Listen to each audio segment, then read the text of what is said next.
Hey, Brian. Hey, Elliot. What's the talk of the table?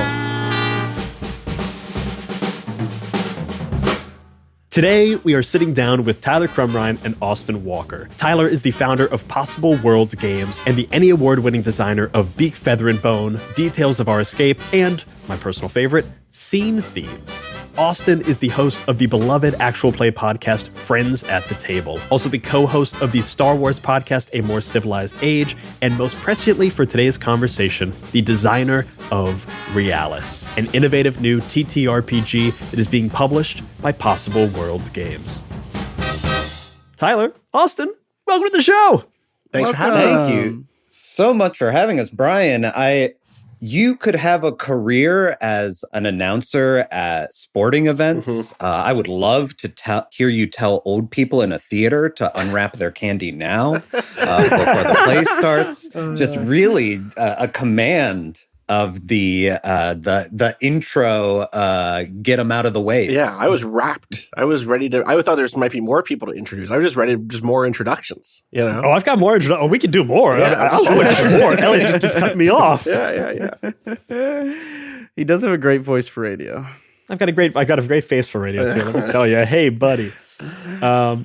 It's so great to have you both on. We've been really excited to talk to, honestly, Tyler, we've been friends with you for a little bit and love talking about Possible Worlds Games and your big announcement of this slate of 12 games over the next 3 years that you're going to be publishing.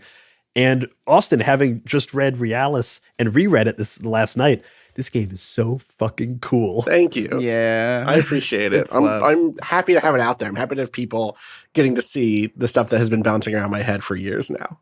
Yeah, and it's been really encouraging, too, that it's been a couple of months now since that Ashcan came out. And as exciting as it was to have that very early adoption, all of the people that were like, oh my gosh, this is great, day one, getting in on it based on the fact that, they either like the stuff that Possible Worlds does or they like the stuff that Austin does.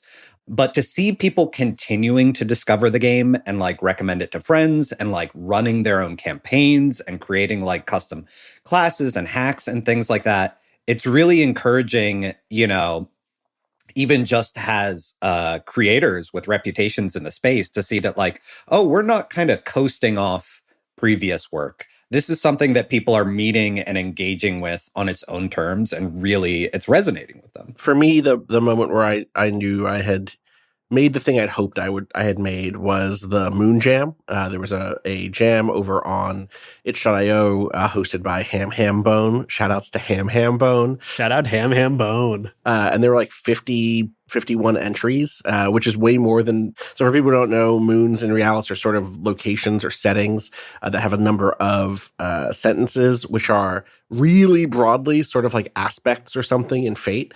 And they're really flavorful and they're really mechanically interesting in the way that they can be used by both players and GM, and in the way that they can create a place in play. They don't come pre-written necessarily. The GM might have some, but players can spend a resource to create their own and add them to the moon. And they cover a whole location, whether that is a literal moon or a space station, or sometimes they can be a sub-part of a moon, like a dungeon. And so some of these had more than one moon also. So some of these had 5 moons. And so total, I think there's probably 60, 70 moons out there just in fan material, not only the 3 that come in the Ashcan. And of course, there'll be more in the full release when we get to that.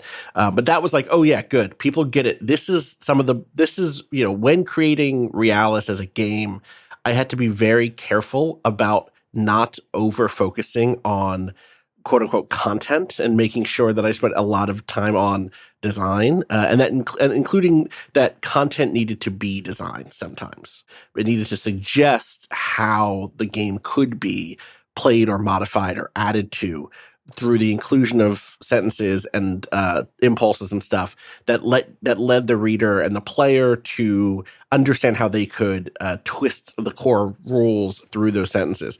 And also, the reason I say it is because it's just fun to write sentences. It's just fun to come up with a moon or a class or whatever in Realis. And so seeing that fun immediately spark a jam and get all of these entries was just yep, good, got it, good. This part of it at the very least works. I'm not sitting in on these games necessarily, but I'm seeing that people are engaging in the part of it that is a sort of prompt to create worlds and to create character types and stuff like that. So at that point, I was like, all right, cool. Okay, good. It's landing. It's working. It's working. It's doing it. For the uninitiated, could we real quick get the elevator pitch of what is Realis? Because I think that, probably most people listening are really excited about it, but let's just get the quick definition out of the way. What is Realis for the uninitiated? Realis is a tabletop role-playing game that is focused on what I've increasingly started to call a system of subtractive progression. Nice. Characters begin with big, bold, archetypical sentences, a set of them that define what their character can do. Think of those like skills or attributes in another game, but here they are short sentences that are always written with an always. So, for instance, the Berserker has "I always kill my foe." Actually, let me do one that's not about killing, because I think that's fun. I had to explain this to some people recently, where I was like, I don't want to lead with the one that I always lead with, which is "I always kill my foe," because that one is so. People have a certain idea of what a space fantasy tabletop role playing game can be, and so instead of that, let's go with the pedagogue, who is a sort of annoying teacher. The pedagogue has the sentence, "I always get my point across." So if there's a situation where in the story where you wanted to convince someone to break up with their bad boyfriend, the pedagogue could say, "I'm going to lay out my argument for why you should break up with your bad boyfriend," and use "I always get my point across." Now, you're using that in the place of like a persuade skill or something. In Realis, the way it works is the person who is acting says the sentence that they're going to use. And then the person someone who doesn't want that to happen, can try to counteract that action, right? That sentence, by suggesting their own sentence. The defender wins on ties. At the beginning of the game, most sentences are +0. They're +0 sentences. And so someone else might use the sentence, "I always find the story." Let's say they're a news hound. There's kind of journalist type. So the pedagogue character says, "I always get my point across. I'm arguing you with reason and facts." But the news hound says, "I always get the story." And so I realized that you're not arguing with news and facts. You're actually reflecting some deep trauma from your past. I can see through the thing that you're doing. Now, over time, as you fail, you mark those sentences, and they get to a point where they're called primed. After they failed 3 times in the rules as written, you can realize them. They go from being a +0 sentence to a +1 sentence, which seems additive. But the reason it's subtractive is, at the moment that you do that, you have to add some sort of falsifiable clause to the sentence. You can't just be, "I always get my point across." It could become, "When talking to someone one-on-one, I always get my point across." Or, "When I have gathered information first, I always get my point across." Or, "When I'm talking to someone from the Lyceum," or the Zvezd Lyceum, my own proper noun's getting the best of me. Like, okay, inside of the small subgroup of scholars, I always get my point across. And then that happens multiple times. So by the end of the game, what you have is a character who used to be able to kill everything on sight or always get their point across. But now they need certain circumstances to use that ability. Maybe I always get my point across when talking to a friend one-on-one at night. And so suddenly you need to start like building with the rest of your set of sentences, which also includes certain things like ephemera, which are special objects or alliances or kind of temporary bonuses, bonds between characters, your group, your band has a sentence together. All of those things can help you kind of conspire a moment for your very powerful sentences to come into effect, right? Or you could do the great thing of letting those limits lead you into failure or lead you into more drama, right? That is the gist of it on the mechanics front. Fictionally, as you've kind of heard a little bit, it's science fantasy. There are living spaceships and ancient oratories and libraries floating around. There's 1,000 moons orbiting a planet that's an irradiated blue no one has ever come back from. Big weird space warlocks happening. All that stuff. All the stuff that I have loved for a long time. So yeah, that's the pitch on Realis. So it's a game where you can have a sentence that is like, "I always kill my foe," or you can have an even stronger sentence like, "I always defend my bad boyfriend when he's wearing the little suit." When he's wearing the little suit. Yeah, but only if he's wearing the little suit. Only if he's wearing the little suit. It wouldn't be like a really good +1 at it. sentence otherwise. Exactly. Yeah. 100%. Yeah. And one of the things that's really nice about that structure is, it is a game that in its systems teach you how to be a better storyteller. In some ways, like, teaches you how to be a designer too. I think part of why we saw that initial Moon Jam is that it's not that hard to wrap your brain around, like, okay, so as it becomes stronger, it gets more specific. And so that applies to the moons that people are creating too, where they might have like a basic sentence for their moon that is, lost items always come back or something like that, which might be a +0 sentence. Or you could have a +1 sentence that might be like, under the cover of night, danger always looms, or, citizens of this moon always do this thing. And from a storytelling perspective, it also guides people into becoming more specific in how they think about their character. And, making sure that as the story progresses and as the story kind of narrows in on what it is that your GM cares about, that your players care about, their characters are also going to narrow in on like, all right, what are you capable of? What kind of situations do you want to put yourself in to have the greatest amount of success? This is the subtractive part, right? Just to be clear, because I kind of said that and then moved past it. But like, certain types of sculpture are subtractive. You start with the marble block, you start chipping away at it, you shape what was already there, this kind of big, bold thing, into something smaller, more discreet, more specific. And that can happen with characters, but also, as Tyler, like you're saying, with Moon, some of my favorite moments in playtesting have been when something changes about how a moon works because a moon sentence gets primed and realized, right? Let's say like the moon is like, the moon's name is Bala. I'm making this up, and it's like Bala citizens always throw parties, and then like, but it realizes eventually, and then you add like, after a war, Bala citizens always throw parties, or at night, or on, when there's an eclipse, and suddenly you've limited the sentence in this really narrative way that will stick with the group forever, and it also makes it so you can't just use it all the time, right? And for me, this is like part of the thing that I think has been, it's a thing I don't see a lot of in other games. And it's a thing that I kind of zeroed in on as like, oh, this is how this is, to go back to Tyler's point of like, the game hopefully making people, maybe not better storytellers, but learning how to tell different stories, which maybe that's technically making them a better storyteller. A lot of real stories are about this sort of increase in limitation, that you might gain strength in certain ways, but it means cutting yourself off from other things.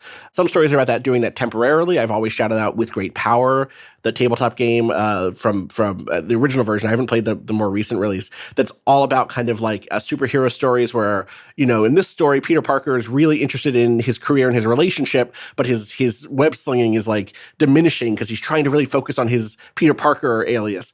And then other times that stuff suffers because he's really giving it to the streets as Spider-Man. That's a game about that stuff going up and down. But there's also other stories that are about this sort of long-term, slow shaping of a person into a different type of person than what they used to be. And that doesn't happen through the accumulation of new abilities, right? Like the way that, let's say, Frodo changes over the course of Lord of the Rings is not that he gets like +10 in sneak by the end of it. He diminishes over the course of that story. He starts as this boisterous person, and then by the end he has things like, when I am with Sam, I can always do blank, right? Or when the objective is in sight, I can always do blank. And I wanted to capture that part of stories. Berserk obviously is the primary inspiration for me, and I think a lot of people eject from that, or they watch the anime, which ends like very early on in it, before that sort of work starts happening. It ends at the trauma. It ends at the trauma. It ends at the thing that is the impetus for the entire rest of the story, which is, how do you get over trauma? Yeah, how do you grow? How do you realize yourself after having been primed by trauma? And I think that, like, to what you said, I agree that it doesn't necessarily make people better storytellers in a, like, capital B sense. But I do think that there's something unique about this system that it makes it hard for you to just kind of play like Fantasy Brian or Sci-Fi Elliot, because you are thinking of a character that has their own kind of like very fixed motivations and skills that like maybe you start at a place that it reflects, things that you care about or something like that. But your character is going to become more and more their own thing with their own motivations. So it gets you to kind of think in that storytelling sense of like, all right, it doesn't quite matter as much what I, Tyler, would do in this situation. And instead, I'm thinking about, like my character Franz and, what are their motivations and how do those motivations impact what they're actually able to do at the table. I've got a big thing about like on-ramps and like activation energies for getting into new tabletop role-playing games, because it's often such a big lift. And this has such a built-in way of doing that, both from a world-building perspective and a character-building perspective of like, you know, let me just pull up a class here. So the esoteric. Reading just that word, I have a vague I know what esoteric means, but I don't know what that class is. I read four sentences of, I always amaze with my mastery of the magical. I always bring my collection of mystical curiosa. I always have the ear of a potential patron. I always play with forces beyond my control. That's such an easy on-ramp for me. Like, I can get into that. And then throughout play, where you're really starting to learn and understand what a character is, then you're shaping. Whereas a lot of games ask you to do like, have a clear definition of your character and like, you know, have that finished Michelangelo sculpture before you even get the block of marble. Totally. Or you go the other way, right? Because the other thing that this is in conversation with for me are belonging outside belonging, no dice, no masters games, obviously Dream Askew, Dream Apart. Those are games in which you have a set of moves you can make with tokens, and then they stay the same for the whole game. And generally speaking, when I've played games in that style, they have been one-shots or, you know, one arc, you know, multiple play sessions, but you're recording a single arc of that character.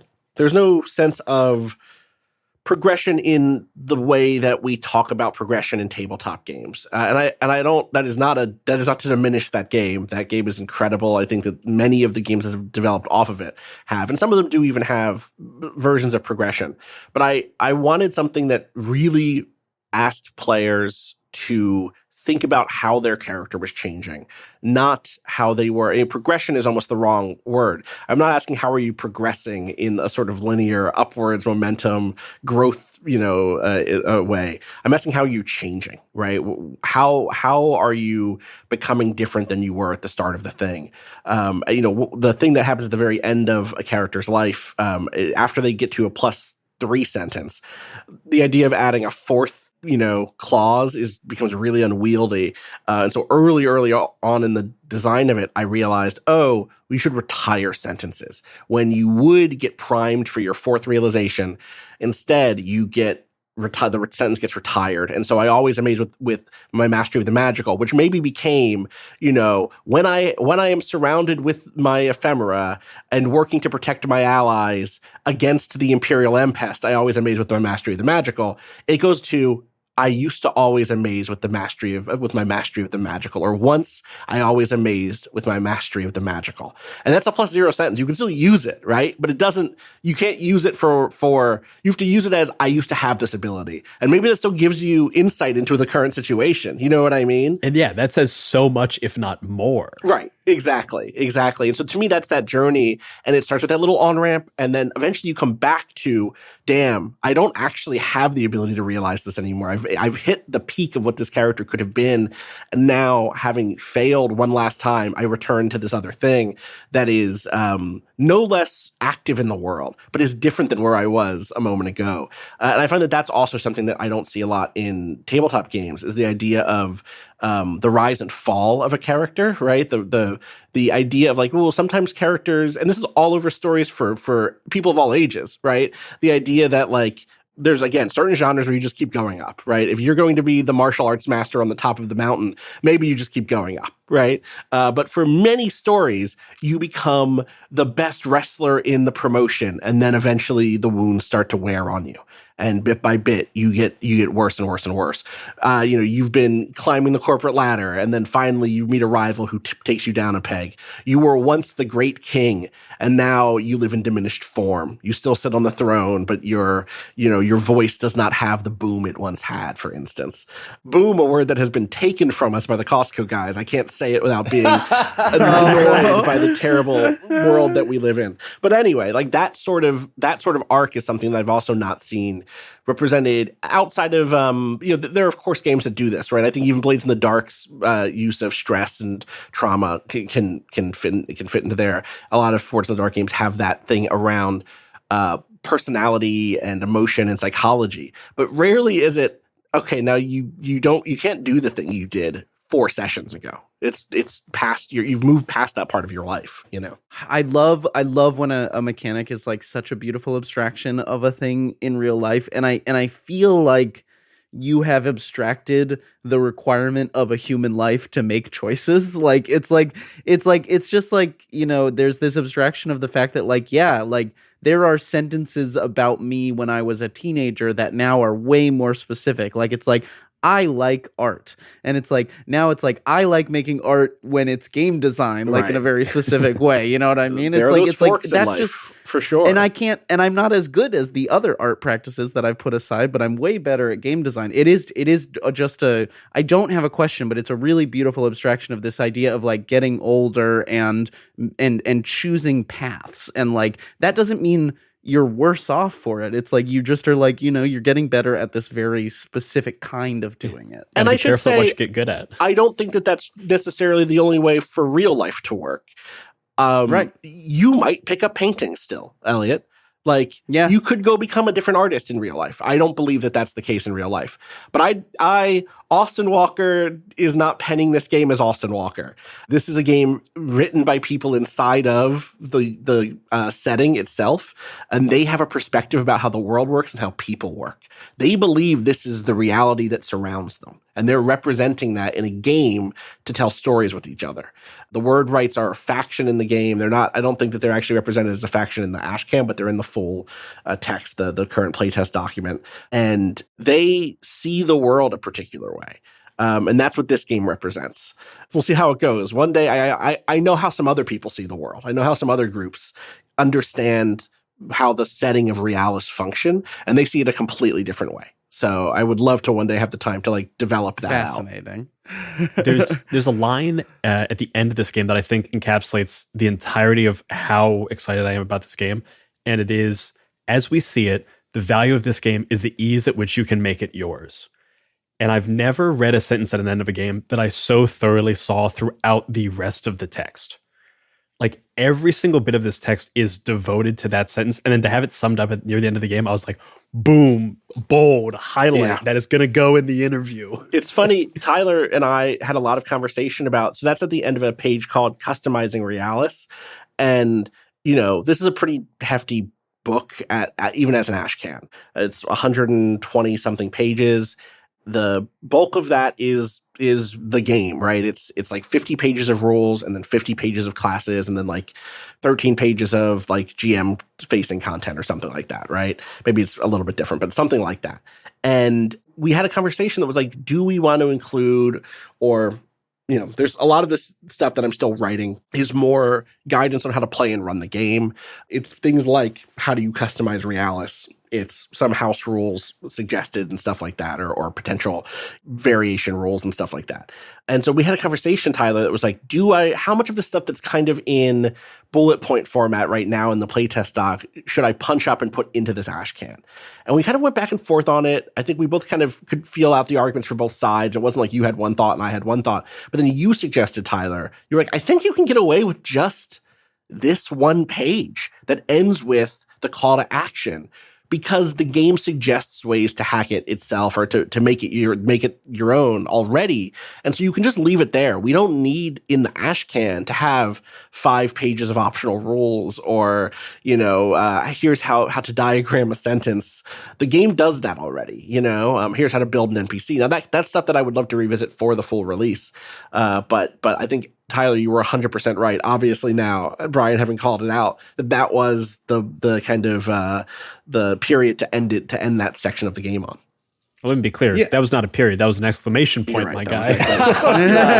Yes. Yeah, I think that it makes me think back to my days in theater, because I worked as a literary manager and dramaturg for about a decade before the pandemic kind of forced a career shift. That and the success of Beak, Feather, and Bone just kind of naturally leaning into that. But when I was doing dramaturgy, a lot of that is new play development. So I was doing a lot of editing for plays the same way an editor would do that for a novel. I also would do a good bit of book design, both for a small press that I started and ran called Plays in Verse, two words, plays, inverse, where I would publish experimental theater that usually wouldn't get distribution because it was so weird. A lot of times plays only get published and distributed beyond the the storefront that they happened in, or the big theater, or the high school gymnasium, or whatever, if they are attractive for an acting edition. So a lot of times it's the plays that you can recreate over and over and over again and make money off royalties that get published, as opposed to publishing them like I was doing, like a book of poetry. It was like, hey, it doesn't matter if one person produces this or no one ever produces this again. It's interesting as literature. And one of the things that would be a discussion I would have early on with playwrights when I was formatting these scripts for print, for distribution, was like, all right, what's the vocabulary of design that we want to have here? When words are italic, does that mean it's happening off stage? When words are bold, does that mean it's a sound cue or a light cue? When we are formatting the text, when we are thinking about like how we want to present the text in a way that clearly communicates this is a stage direction and this is a spoken line, how do we want to do that? And a lot of playwrights would say to me like, well, what's the normal way to do it? Which is a far less interesting thing to me, because you can really do it any way you want. And as long as you're consistent about it, as you read a play, it's going to teach you how to read it. As long as you are kind of give some upfront notes and then are very consistent in your vocabulary of design, by the end of the play, like it's going to be an immersive experience where you're just kind of scanning the page and it's going straight to your mind's eye. And then in experimental theater, if and when you break those rules, precisely because you've been so consistent, it'll really stand out of like, hey, this is an intentional choice being made. This is not a typo. This is not like an error on the formatter's part. Like, I understand how this works on the page. And so now that it's doing something different, I should pay attention. And I think that the design, from a gameplay design perspective, but also as I was doing layout on the text itself, part of that work, especially for something that is like an introduction to this game, to this world, but is also meant to be a functional text. This is not just us saying like, hey, here's a taste and wait for more, if you're interested. And there is going to be more, but this is enough to run a campaign. This is enough to like fully engage with Realis, not just on the starter level, but like through those sentence retirements. And because we were so aware of like what we were trying to do and what our priorities were and what we wanted to communicate to the players in every other part of the text, that once we got to that kind of like GM guidance, hey, what do we need to flag as exceptions to the rules type thing, a lot of that work had already been done for us, because it really was just kind of shouting out, one, here are like the few kind of things that we might not have covered. And two, like, hey, this is a permission structure for you to break the rules and make this game your own. It is not like against the spirit of the thing if you see a way that like tokens are used or sentences are realized and you decide that something different works better for your party. In those cases, I would just encourage someone to be consistent, be a game designer, and don't just like fudge the rules when it's convenient. Like, find the style of play that works best for your Realis table and be like, okay, in our campaigns, our house rules are this. And the game does a lot of that already. Yeah. There's a play group that was a playtesting group that, for instance, I think still chooses a different point in time when tokens get spent. So as written, so player characters, I guess players have tokens that they can spend to temporarily boost the reality, the rank of a sentence from a +0 to a +1, from +1 to a +2, etc. The tokens can do some other stuff too, including adding new moon sentences or using moon sentences. As written, the actor has to say whether or not they're spending their token when they declare their action. So if you say, I'm going to smash that bug knight into the ground with, I always have an exotic weapon or whatever the hell, but whatever the duelist sentences is. I always have like a special and distinct sentence. Is that what it is? Or special and distinct weapon? Yeah, I always wield a beautiful and distinct weapon. That's what it is. Let's say you want to do that.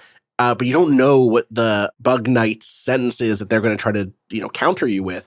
You might go, ooh, you know what? I'm going to spend up the token to get it up to +1. I know that there's a group where they wait to spend tokens for the actor until after the counter actor declares their sentence. So that the actor can then go, ooh, that sounds like a +1 sentence to me, or a plus whatever sentence. I'm going to try to boost it to beat it. And that's like just a different tonal space, because it gives authority back to the actor. It lets the actor, the person who's acting first, have a lot of extra power in any sort of exchange. It takes a lot away from the person defending. And the way the word rights see the world, the defender, the counteractor, passivity has preference. Like the world is biased towards the person acting second, not the person acting first. And so that's why the rule is that in the book. But if you want to imagine Realis a different way, you can just do it. And they do it and they like it that way. And I'm happy that it works for them. And I have that is such a clear, good, universal rule that and it works the other way too. It means that GM characters and moon sentences, when the GM is spending them, and faction sentences get their, I guess they don't actually have tokens, but as the actor, they get to know what the response is going to be in the same way, right? So there is, as long as it's kind of a universal application, I think it makes sense. I do still get a lot of people DMing me or messaging me on Blue Sky or leaving comments that are like, would it be okay if I did this? And it's like, I'm not at your table. You could do whatever. Sometimes the question is more like, will this break anything? And I try to answer those as definitively as possible. But I have definitely had people been like, is it okay if I give people 2 tokens? Yeah, awesome. Go for it. Let me know how it goes, because I haven't done it, or there was a moment where the people had a lot of tokens, but it was a completely different design at that point, basically. But all right, you tell me how it goes. I'm excited to hear about it. You don't need my permission. And I think there's a difference between a game that in those GM guidance sections kind of apologizes for itself and says hey, so this might be a little hard. So if you and your little, your little friends don't want a game this harsh, then here's a way to change it. Versus a game that is just clear, concise, and says, outright, these are the rules of the game, but also, it's out of my hands as soon as you have it. Do what you want. There's a confidence you can feel in the text as you read this game. I want to talk about the page 103, which is running Realis, that has a thing called the only unchanging rule. And what I love about this section is that it is so, as Elliot was saying, so confident and clear in what Realis is. And it kind of says hey, if you're used to an oppositional style of play, this isn't necessarily the game. Here's what Realis is. Here's where its strengths are. And then the line at the end, which I also love, and I'll just read verbatim. Thus, this is the first sentence and the only sentence a GM must never, ever change. I always play with and not against my players. And again, exclamation point at the end of the page. Yeah, 100%. It just doesn't work, right? It's just not that game. And this is a hard-learned rule, right? Or a hard-learned, advice is I've tried to run it in a more oppositional manner. It doesn't work. Your player has, I always kill my foe. You have I always kill my foe too, but you can't easily use it in the same way, because chances are you are acting and the player is responding. That's a very natural kind of structure for the conversation at the table at the beginning of a game, because of the history of tabletop games. And so you might try to break that out and then realize, oh, I lost this fight because my enemy has, I always get you to break up with your boyfriend, and now your boyfriend hates you. And so you're thinking about your boyfriend breaking up with you. And so now you missed the attack on me, whatever, right? You're going to not necessarily win those encounters. And more importantly, the game will get into a sort of tit for tat that slows things down. And if you're trying to play oppositionally, generally you kind of have a game plan, and that game plan will not work. Someone will come up with something because of how broad sentences are at the beginning, especially, that will surprise you, or they'll move the circumstances in a way that surprise you, that you can't resolve that surprise with, well, guess what? My guy has a +7 on his attack, and so he's going to be able to beat you in the one-on-one fight. It's just not here. And so that sort of, this is like bracketing the entire thing of like, as a GM, I fundamentally like to play with and not against my players. I know there are tables out there where everybody involved has a lot of fun playing against. They like doing the sort of tactical challenge. I know players who hate when a GM fudges dice rolls in their favor. I know players who want to feel like they're playing Final Fantasy Tactics versus mode. Like I think I'm one of many people who thinks that D&D 4th edition actually had some points and is a fun game in and of itself. I'm a 4th edition defender. I would love for there to be a really fun, cool digital version of 4th that we could all like play whenever we wanted to. That would be incredible, right? But that's not the games I tend to like to play on either side of the table, and that's not the mode I like to play in when I'm playing anything. And so it's kind of natural that I made a game that fits that mode. But as I tried to play it in different ways, I learned really quickly oppositional play is not as useful as kind of collaborative play with this set of, it's not as valid, it's not as viable as the sort of collaborative play and storytelling, to the degree that, there's versions of this document where I tried out using dramaturg or using editor as the word for GM throughout, because I think that's much closer to what the role is than other visions of what the GM is. In the end, I ended up going with GM for ease and, straightforwardness. I think, Tyler, you and I might still have conversations about, do we want to rename certain things like PCs, and there's some benefit to it in terms of pushing the character of the book. The book is really flavorful, and it uses lots of terminology and words that help suggest something about the nature of the world. But I also knew it was a really new thing. And I think if you're looking at something that doesn't quite look like other tabletop games you've played, and also you have to internalize that GMs are called this other thing in this, and it's not something easy like MC in, Apocalypse World, it's a little, going back to on-ramps, it's a little bit of a hard on-ramp. It makes it a little bit harder for new players to think, oh, I could play this with my friends. You've really got to pick your battles 100% in those things. It's funny, I can't talk too much about the project, but at the time that I was making Realis, I started Realis a little bit before joining a video game company called Possibility Space, not Possible Worlds. Two different possible things in my life at the same time. But at Possibility Space, we were making a game that was very interested in how do you get people on board with collaborative storytelling. It was a digital game, it was a video game. That project is completely canceled now that studio's gone. But I had spent a lot of time thinking about that dilemma with a completely different design. It had nothing to do with Realis, completely different. But that sort of being in that design space and thinking about how do I make sure the gates are open wide for people who don't think of themselves as capable of playing something like this. Two different kind of audiences. One is video game players, and in this case, it's people who maybe know my work, know Tyler's work. Maybe they know Tyler's work for one-shots, but they've not played a big campaign game. They've played Beak, Feather, and Bone. They've played Scene Thieves, but they haven't played something that's like a continuing, ongoing campaign. Or they know my work, but they've only played Forged in the Dark and PBTA games and D&D or something, and they've not played something that's diceless before. How do I make those people feel comfortable here? And being able to be like GMs, players, player characters, NPCs is pretty clear. I fought my battles with things like they're called moons and not locations or settings or something. Those are the places. I fought my battles by having classes named things like the esoteric, and the peregrine. And the syzygist. Yes, exactly that. Yeah. It is a needle to thread, though, trying to figure out what is the right balance of like, this is one for the sickos, and we don't want this to be a game only for the sickos. Like, we don't want to shave the corners off what makes the game special, but also we want to make sure that, like, first and foremost, it is a language of invitation that the game is being written in, that is like, hey, this game is going to require things of you, to play it, Yeah, it's an active posture game. It is not a lean back, use your abilities game for sure. It's very much a like, hey, trust us, do it this way, and there will be results.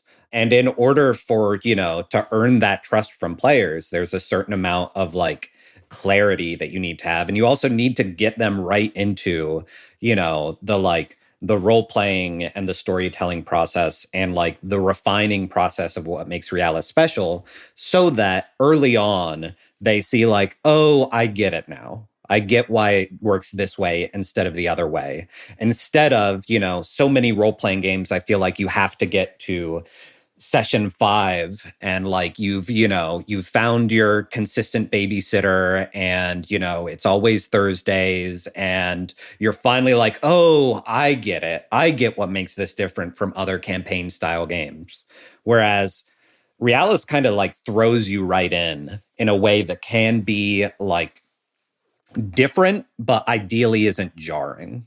You're kind of turning people into sickos rather than just inviting the sickos. That's the dream. Yeah. Sicko Maker 5000, That's the subtitle. Yeah. Realis Sicko Maker 5000. Yeah, that's actually the next game I'm making. Is Sicko Maker 5000. It's card based. I would buy that no matter what the pitch was.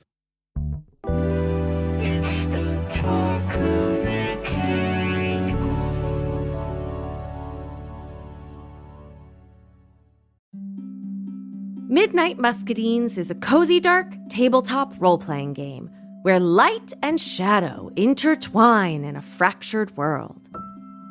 Players take on the roles of marmoteers, brave adventurers who journey into the untamed wilderness to collect the elusive Midnight Muscadines, craft magical jams, and protect the fragile light of Nim.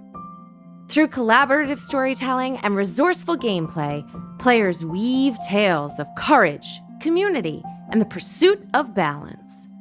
Will you preserve the light, uncover the truths hidden in the shadows, or reshape the balance of the world forever?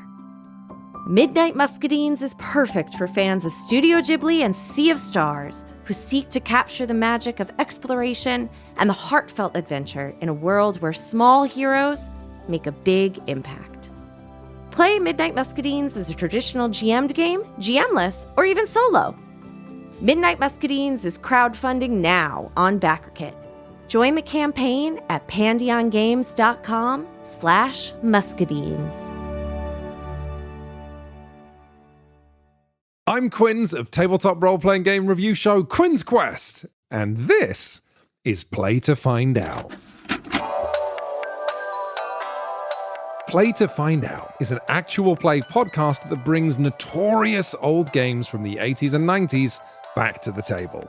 Each season of Play to Find Out, I'm joined by Emily Johnson and Rob Morgan. Good? Nervous? Yeah. You both looked at each other really concerned, like you think what's about to happen is going to be unpleasant. And frankly, I think that's rude. And together, we explore the TTRPGs of ages gone by. Our goal, to separate the TTRPGs that deserve to be remembered from those that maybe don't. I don't know, Emily. It was the 80s. A lot of people were on cocaine. We blow the dust from decrepit systems to learn how they work. Your 100 on the encounter table bursts out. Right, you've encountered a bug. Get ready. Don't laugh. How does one get ready for a fog? Don't laugh. Encounter their unique quirks. I do finger guns to cover up how I wince. A weird thing happens as you do finger guns. Oh, no.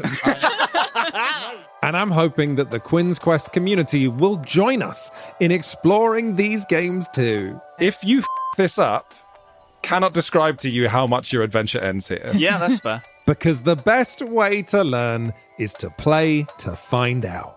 Play to Find Out is available now on the Quinn's Quest Patreon, but the first episode of each series streams for free on the Quinn's Quest YouTube channel and wherever you get your podcasts. Anyway, you failed the EarthTech roll, and you made jokes while I was doing my exposition, so you don't get to hear anymore. Oh, no. Come on. I was shook as...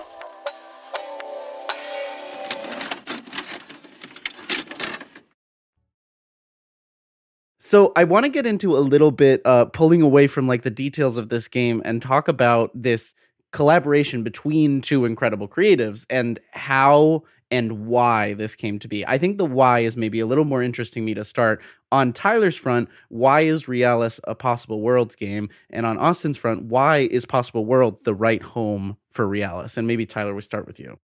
Yeah, so I'll say that like I'm very lucky and very grateful to have, gotten to a place where Possible Worlds Games is my full-time job. I make these games, sell them, print them, publish them, etc. But I know that I have my strengths as a designer. One, I like making shorter games. Part of that is because I want to make sure that they are games that are able to be like played in the course of an evening. I want to price them affordably.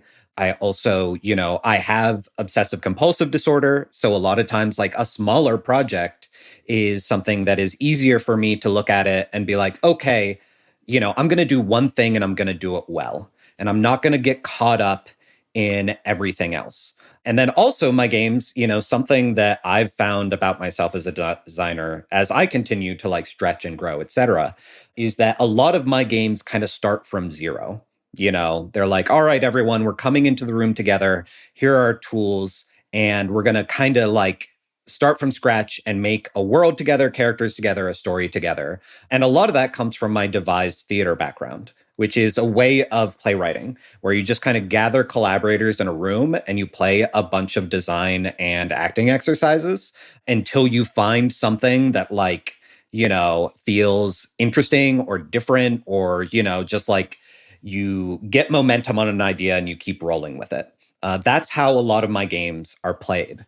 And so there is something that is very much like, hey, this is an opportunity for me to work on something that has a lot more of an authorial voice, which is something that like I've edited plenty of plays like that before, but it's something that like it feels different in a way that is very refreshing. I'm able to kind of work out that other side of my game designer brain without necessarily being the primary mover. But the biggest reason why Possible Worlds Games is publishing, not only Realis, but also a variety of games by other designers. Elliot, you and I share Vidya Valetti. Yes. I will be publishing, honestly, more people need to get on the Vidya train. For real. Because none of the people that I'm publishing am I expecting like, exclusive relationship. They're only publishing games with Possible Worlds. There are a lot of game designers out there that love making games and hate running an LLC.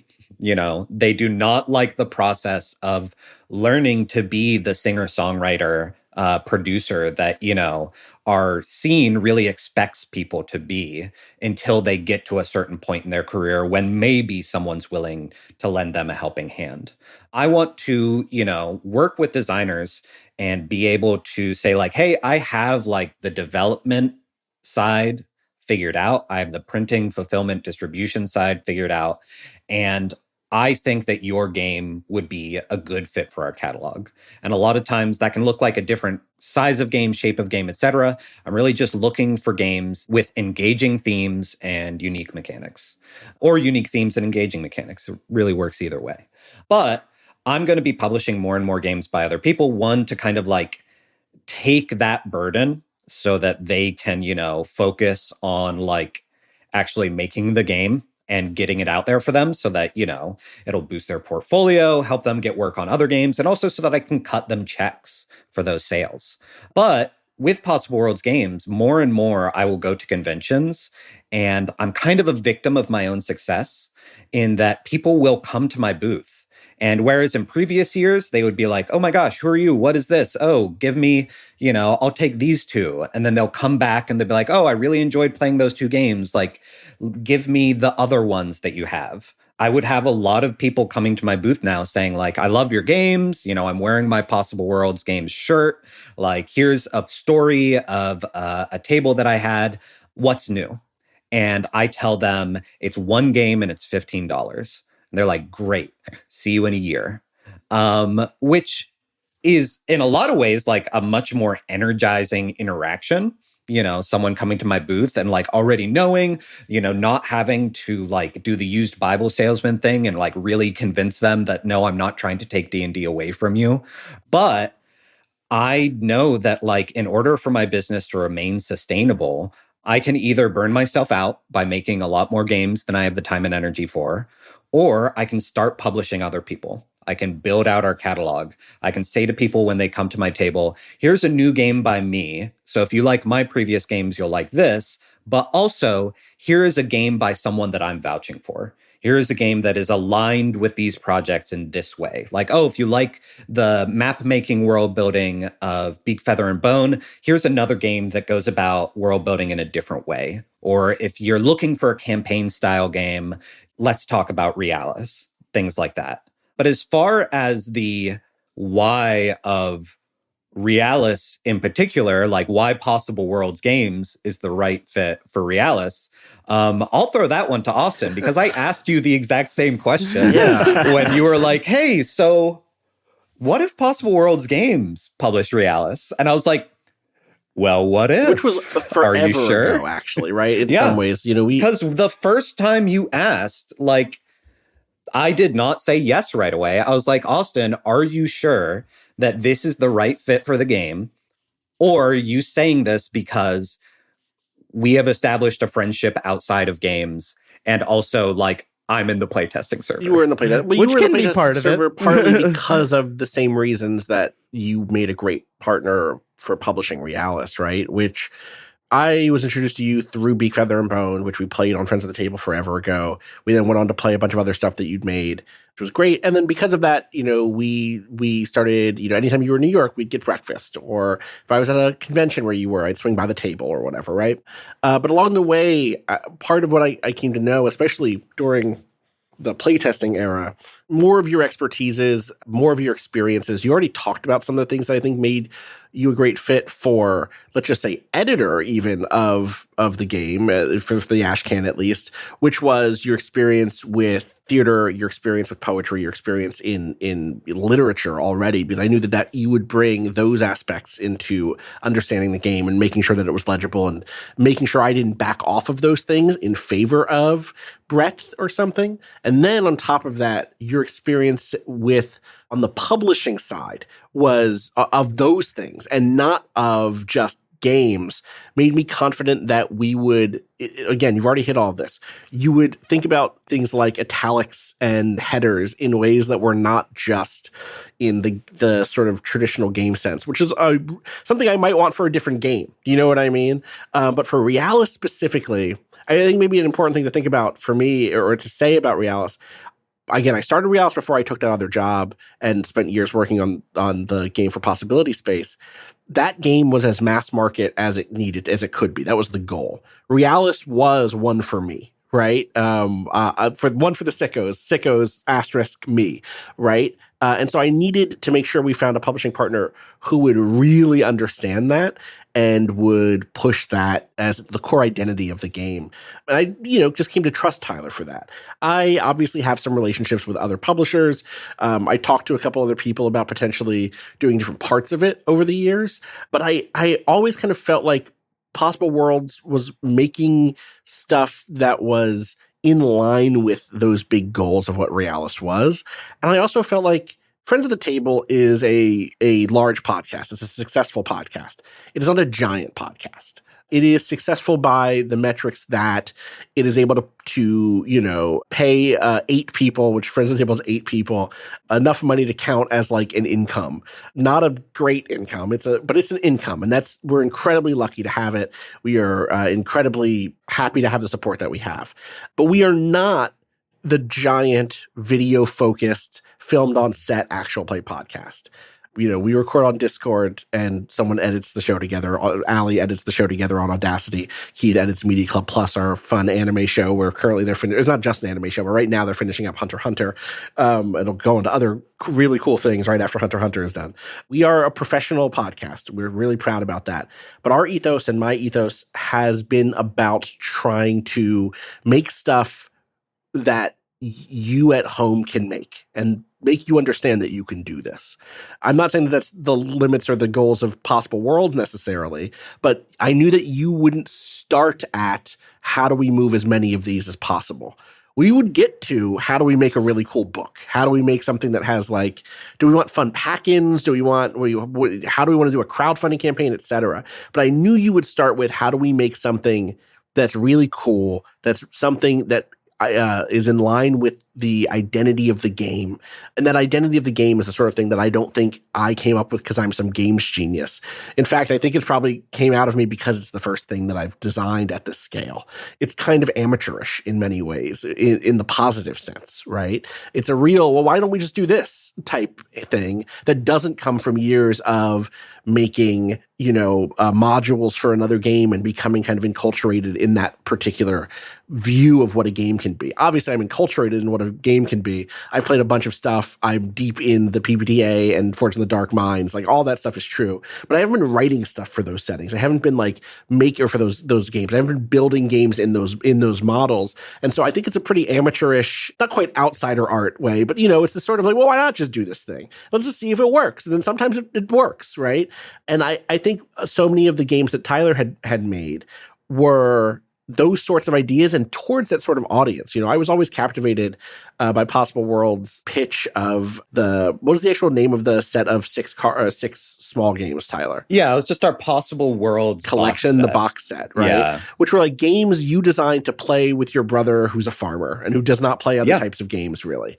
And that attitude, even if that's not literally the attitude I wanted for Realis, the ability to take that attitude and it's not about dumbing it down. It's not about talking down to an audience. It's about identifying what the breadth of what play can be was exactly what I wanted to bring, to Realis.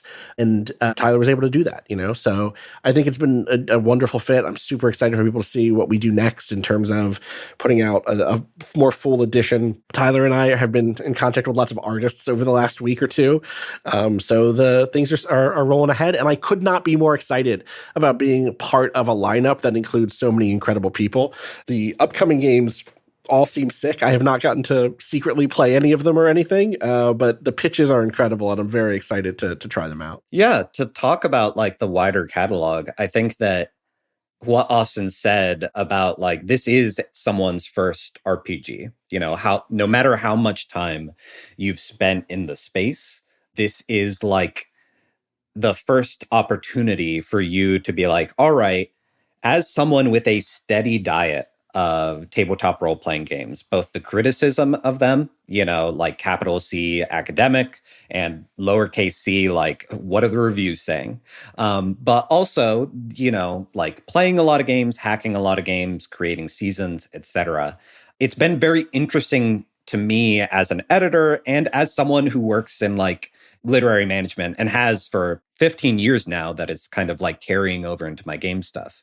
I always had a lot more fun developing a new play by a poet who had never written a play before. I was like, hey, you have a command of voice, or you have a very physical sense, or a lot of your poems are very kind of like monologue or dialogue adjacent, where my role as an editor was not teaching someone how to say something that no one else has said before. It was they're already saying things that no one else has said before. I'm just helping them realize here are the tools that a play as a text allows you. Here are the unique things that are inherent in this as a piece of genre that you can do. And also reassuring people that like, hey, not everything needs to go in this play. You can write other plays.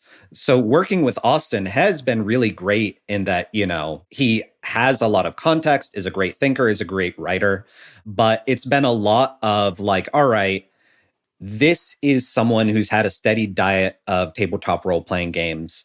How can I help them kind of focus that down into like, what is the most Austin Walker game possible? Or, once we've kind of identified that, what are some of those more basic things that you don't really think about during the design process of like, hey, we need a paragraph up top that immediately tells people if they need like pieces of paper and pencils and things like that, and how many players, the game supports, etc. But the same way that it's been really fun working with Austin on that, I'm also going to be working on, I am working on games by James D'Amato and Drew, also of the One Shot podcasts. They have collaborated together on the game Cosmic Century Nights, which is another really cool game that is in kind of a science fantasy, milieu, but approaches things in such different ways with such different mechanics. And that, again, is really a reflection of the one-shot network, like their diet of games. You know, it is something that is very much like random generation, roll characters, like jump right in, take big swings right away. It is, whereas Friends at the Table is very much like, all right, you know, collaborative storytelling, kind of slow burn, characters change for the better or worse over time. You know, kind of the one-shot ethos of like, hey, we're going to get in and we're going to make an impression. And maybe it'll go for like a couple of episodes. You know, they have their more campaign focused stuff, but they don't know quite how much attention they're going to have. So they're like, all right, every episode is going to be big and important. And then I'm also working on a game by Jeff Stormer of Party of One that is Canonize, that is essentially a book club in a game, where a lot of what you do is the players will identify like what are pieces of media that are important to them or resonate with them, and they give their fellow players homework. You know, you break after that session 0 and everyone goes and they watch the TV show or they listen to the song or album or they read the short story, and then they come back, and the act of play is, you know, doing world building with those items and kind of establishing in your setting, what are all the ways that these are like secretly connected to each other? How are they all part of the same story? Or how do they reflect this larger story that exists in the margins? And that is really interesting to me, just, you know, as an extension of Jeff and the way that he will play these one-on-one games with people. And I've said before, he is like an RPG sommelier, where he's like, ooh, this is a bottle that I've had in the basement for a long time, and I've been waiting to break it out for the one person that would really enjoy it. Jeff is so and good at it's just sometimes instead of a bottle of wine, that's like, you know, a weird like baby talk game or something. It's like, yes, you are the person who gets Binky 5000, the hot new RPG. Jeff and I just sat down to record an episode for the first time. I don't think we've ever actually been on the same thing together, despite following each other's work for years. And it felt like a sommelier or like an omakase chef being like, I have a course prepared for you. I'm ready to just lay it all out for you. Like, I know exactly not just what to pair you with, but like, this is going to be the most like tight, perfectly paced 90 minutes to 2 hours of a game that you've ever had. I cannot wait for Jeff's game. Yeah. And so like, you know, that is part of what makes me excited about this expansion. You know, like I am happy to be able to be in a position where I can write people checks, and, you know, it is definitely going to benefit Possible Worlds games and like my own personal finances and job security and things like that. But it's really nice to get back to that place of these close artistic collaborations that I had for years and years in the theater, and then really kind of lost when I started writing my own games, because a lot of how I made it sustainable at first was by doing everything on my own. And I had the skill set from running a publishing company to be like, well, I can design the game and also handle like pricing out manufacturing and fulfillment and stuff like that.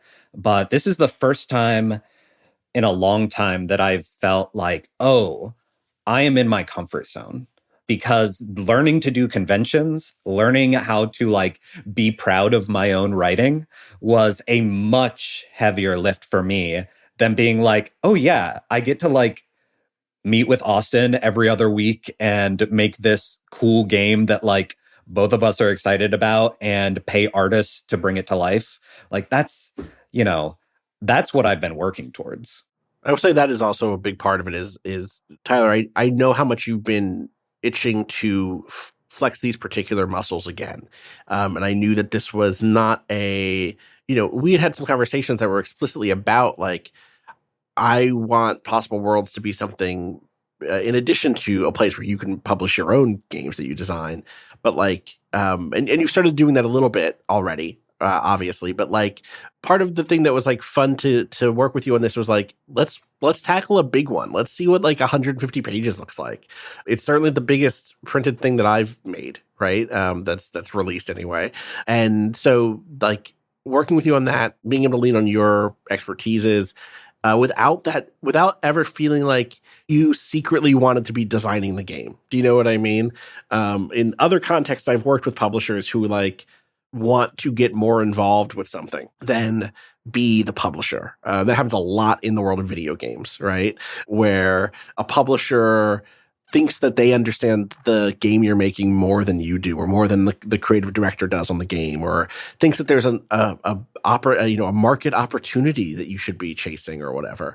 And that stuff, especially in the age of AI, I was making this game that I was making before at the height of NFTs, those conversations can be brutal. And obviously I would believe Tyler would push us down that road particularly. But I also knew, like, from conversations with him, that he wanted a big project to try to publish as its publisher, not something that would be mistaken as a Possible Worlds game designed by Tyler Crumrine because it says Possible Worlds on it or something like that, right? You wanted to bring the best out of what it was. So I've kind of said that now 8 times, but it's still true. It's also fun. Yeah, totally. And it's fun. It's been enjoyable. Yeah. Hell yeah. I mean, you can see, anybody who's been listening to this conversation, you can see how much fun the two of you are having making this game. Like, you can hear it. Like, it's great to just sit back and watch two people gas each other up. That's great. That's what we're doing. Well, yeah, we're pretty cool, I guess. Pretty cool. What's great about it is you can still play bad boys of indie RPGs. You can still play humble if you have somebody else gassing you up. Do you know what I mean? Yeah, exactly. True. That's true. You think we don't play that game all the time? This is why you do a duo, That's why you have a co-host, baby. That's why you have a co-host. So kind of as we bring this conversation to a close, I want to ask about, people have this ashcan, and like you said, like, you can go play a full campaign with this ashcan. You can run it, and you can make this ashcan your favorite game and your long-term campaign game. What can people start to get excited about for, like, the eventual full release of this game? What are the goodies and exciting bits that people should, like, get excited about? I'm going to start with something that has nothing to do with me outside of curation and some creative direction, which is the art. The book as it stands has an incredible cover by Odesk. It has incredible interior art by Sam Beck. Those are both established pieces. The cover art is something the current cover of the Realis Patreon campaign for Friends at the Table, where we're playing through the game. It's early play testing, but it's still the game. And the interior art is from a postcard series. A certain tier of patrons over at friendsoftheTable.cash, get access to monthly postcards with microfiction written on them by me or Jack DeKeat, the composer and co-writer of these postcards, also a member of Friends of the Table.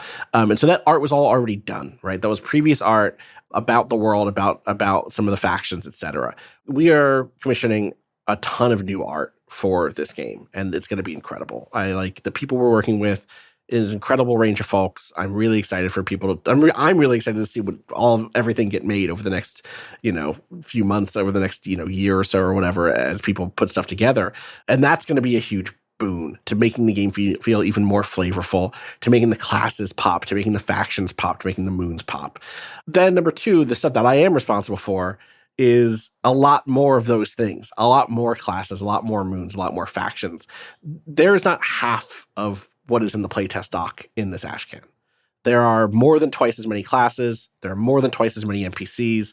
There are more than twice as many moons. Actually, that is true on the moons. That is true. Yeah, no, Sorry, it's true. I'm also writing more moons. There's more than like 3 times as many moons right now. There's only like 3 moons in the. I guess there's a secret 4th moon in the playbook or in the ashcan. Yeah. If you dig for it, there's a 4th one that's spread throughout the text secretly that you could put together and find.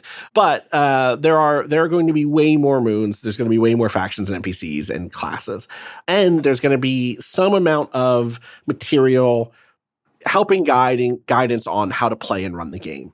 I think I've seen a lot of people run it successfully. I've also had a lot of people ask me questions that feel like the text answers them, but it clearly doesn't, right? In terms of realization timing, in terms of how you prep for a one-shot, how you prep NPCs in general. For me, my hope was, look at the NPCs that are here in this list or in this book. You'll see that some of them are listed with sentences that are already +1 or +2 sentences, right?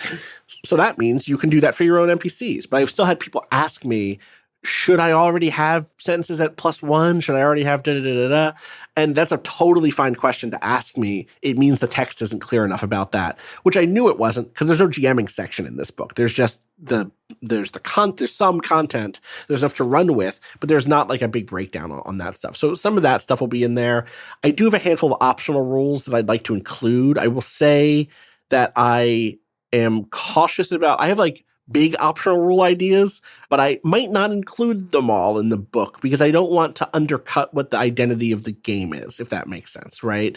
One of the biggest and best pieces of advice I got early on in this game, there was an early draft where I spent a lot of time saying stuff like, sentences are sort of like skills from other games, or unlike other games, you don't roll dice to resolve da-da-da-da-da. And the piece of advice I got, and actually the actual key was actually, I had lines and veils written very clearly as a particular part of the session 0 write-up. And the 2 notes I got were, this game is constantly apologizing for what it is. It's constantly saying, sorry that this is different than D&D. I mean, not literally D&D, but, that style of game. And then 2, are you sure lines and veils are the right safety tool for this game? They're totally fine to use if a play group uses them and they're comfortable with that, that's totally fine. But are you just stapling in something else? And so instead, I ended up writing foundation sentences, which are, sort of like lines and veils, except they use the same language as the rest of sentences in Realis. So, our story always does blank, or our story never does blank, or our story always, with care and consideration, does blank, right?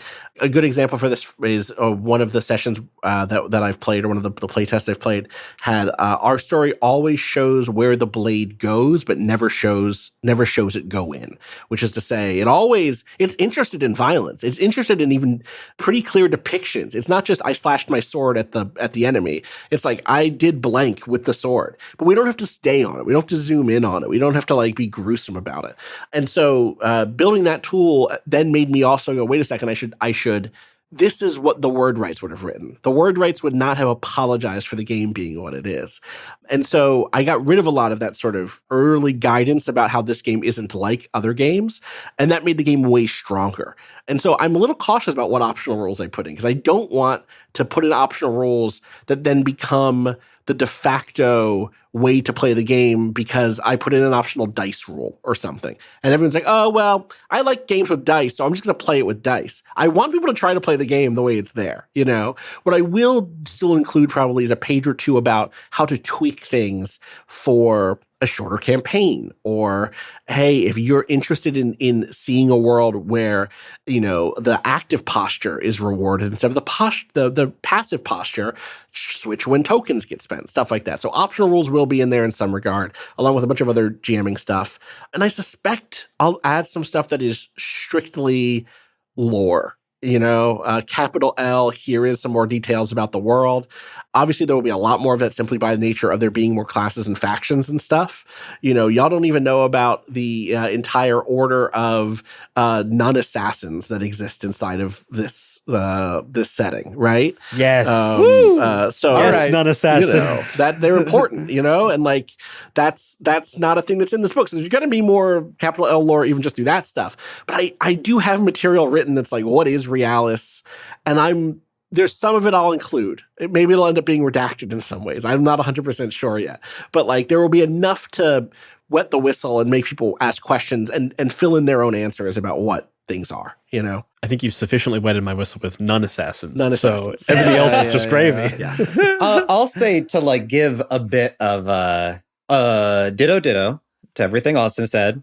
But one of the things that before, Possible Worlds was even part of the publishing conversation, but just when you were kind of pitching me on the game, and as we were talking about oh, what do I like about the game? What do you like about the game? A game that we both have in common as something that we really enjoy is Electric Bastion Land. And the fact that so much of that book is just random weirdos, and each weirdo gets their own cool illustration. So there are, definitely, this is a game that we've talked very highfalutin about how it will teach you to be a better storyteller and how it like creates all this room for different kinds of agency and things like that. This is also going to be a game where like you're going to be able to randomly select a weirdo and just be like, all right, what does it mean that I am playing, this nun assassin that has their own like identity and motivations that are never what I would have chosen for them, but like it's, choose your character on the like Street Fighter Select screen. So, and then it's also just like, it's going to be a beautiful book. It's going to be a functional book. And I'm really now, as we are getting closer and closer to the actual, manufacturing of it all, I'm really paying a lot of attention to creating a book intended for a life on the shelf as well as in the hand. I want this to be something that like is a tool that you can use at the table, but also something that just like looks sick and is a good conversation piece, because part of the joy of publishing any kind of print literature is celebrating it. And so I'm going to be making sure that we are being intentional about like doing that and not just kind of cranking out like, here's the same thing, but more. It's like, no, we're also like giving it the HD treatment. For the book freaks. For sure. We aren't, what I think I want to say we're not going to throw away, and maybe this is useful for people who are making moons and classes and stuff like that, which we really encourage. Tyler and I had a big conversation about whether we wanted to totally revamp the core kind of layout, like design direction. Like down to typesetting. Like what is the font body? There's stuff that will change and get zhuzhed up a little bit in some ways, for sure. We are really excited about the person we're working with, who's going to work with Tyler on doing a lot of that additional interior design work. But we decided not to throw out the core identity of the game in the Ashcan, which is based on the classic Explorer template. Again, this is something that you could go get and start laying out your own book and put your own spin on it. I really wanted to emphasize that. But also the game did hit people when they opened it up. Like, it has such a clear visual identity because of Tyler's layout work that I didn't want to throw that out. I think that identity is really sharp.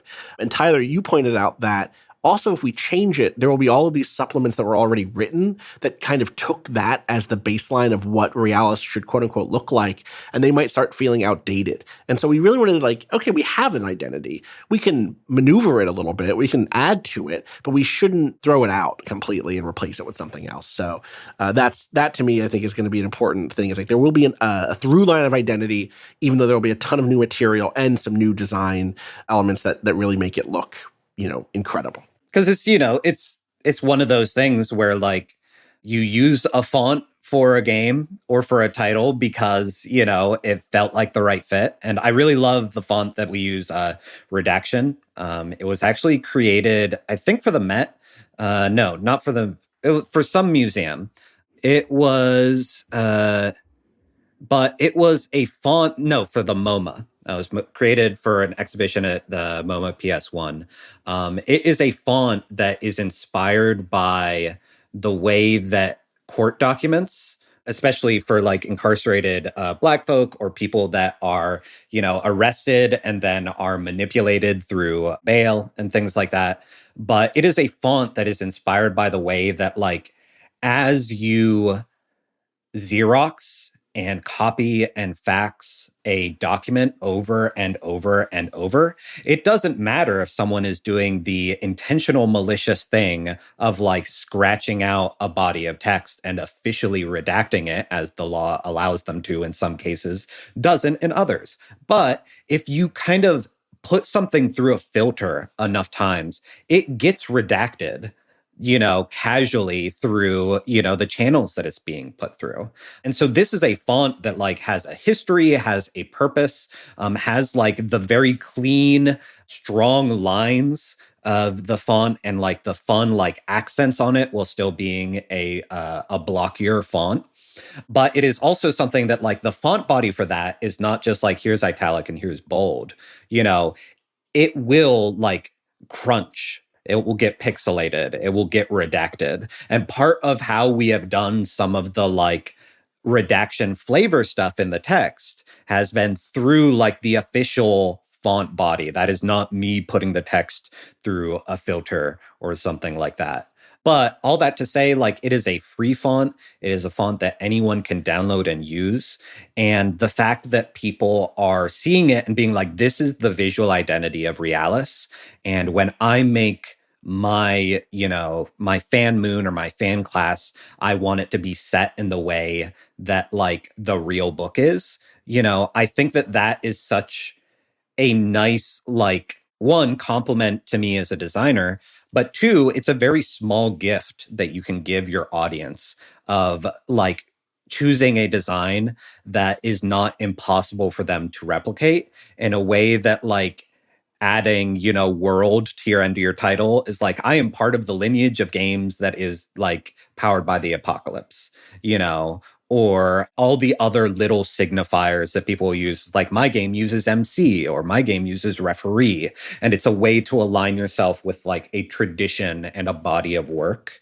In some ways, having a digestible design and having like accessible font assets is a way that you can say to the player, like, hey, if you do this, you can make something that feels like a part of this. And that also reflects what Austin was saying, Friends at the Table's priority on, showcasing a style of play that you can replicate at home.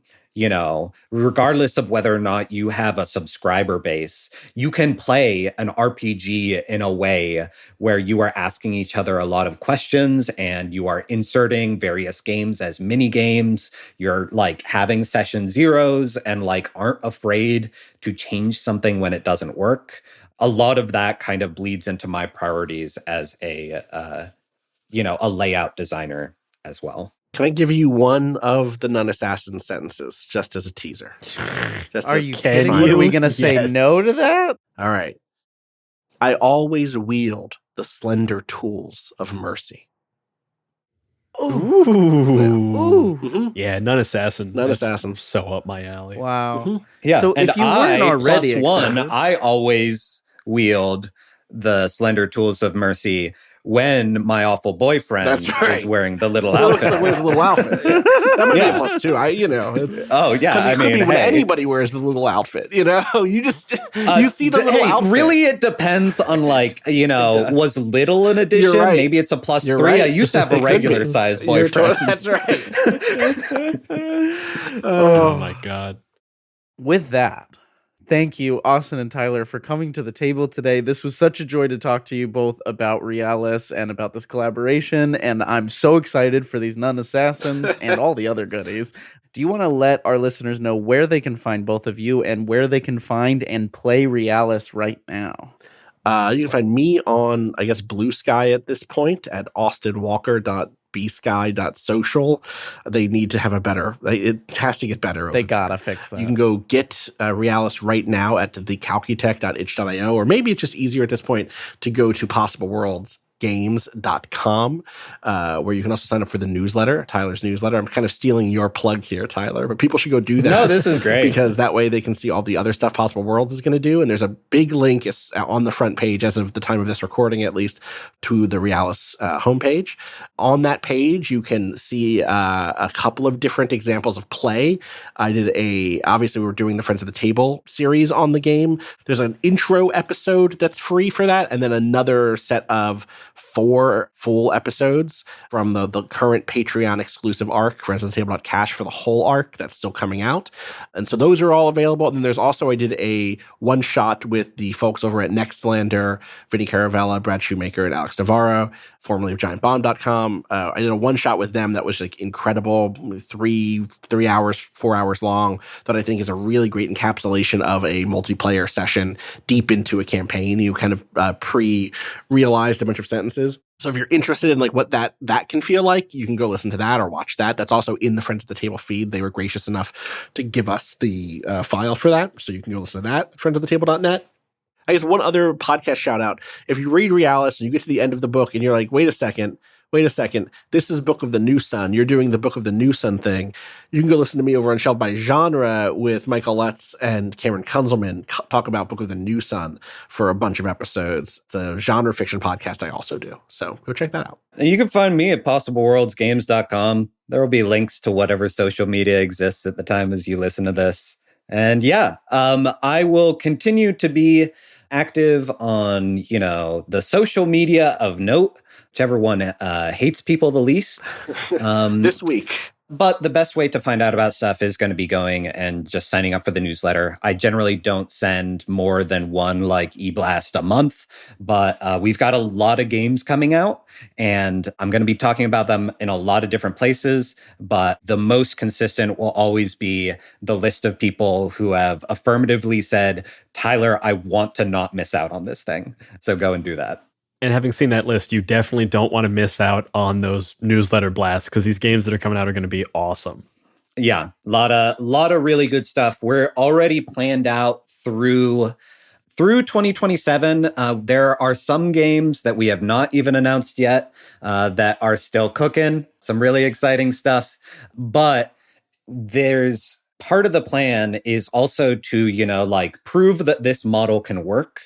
Prove that, it is a good idea, and it is also a sustainable thing for more people to team up and kind of publish each other's works, kind of, share their different abilities, let people use, the right side or the left side of the brain, whatever kind of makes sense for their current life, workflow, etc. I'm really impressed by the fact, Elliot, that you are publishing A Land Once Magic, which is a fantastic game. I was in one of the first playtests of that, and this is the dream of seeing more creatives coming together and publishing and promoting each other's work. Eventually, Possible Worlds Games will be at a place where it is accepting blind submissions. And ideally, if I do things right, and if, I am loud enough about the advantages of this kind of artistic collaboration, a couple years down the line, when I'm in the position to be taking more and more titles from early career designers, unknown folks, etc., inevitably, I'm going to be rejecting 9 out of 10 things that are sent to me at least. But I really want to work towards a RPG landscape where when I have to reject someone, I am immediately saying hey, but you should consider taking this to More Blueberries. You should consider submitting this to this indie press. Or, hey, there's this journal of games that I feel like this would be a good place to get this in front of people. This is not just a hey, Tyler's announced all the games that he's ever going to publish. This is me trying to be very intentional and be very loud about a kind of model of publishing and of respect between artists that you can use too, that you can also be part of that lineage of, not only making your own work, but helping to get work out there for the people that you care about and believe in and admire. Hell yes. Let's make it happen. Let's make it fucking happen. We're going to grow this industry one way or the other. I swear to God. Bit by bit. Thank you so much, Tyler and Austin, again, for coming to the table. And if you want more gaming content from us, you can check out the Many-Sided newsletter or become a member of the Many-Sided Media Discord. Both of those are linked in our show notes below. And if you want to help support this show, you can join the Many-Sided Media Patreon, get access to bonus actual plays from My First Dungeon, then did cast talkbacks, as well as roundtables and additional episodes of Talk at the Table. Please rate, review, and follow Talk at the Table wherever you get your podcasts. And as always, that's what the table is talking about. Bye-bye, everybody. Bye-bye. Bye.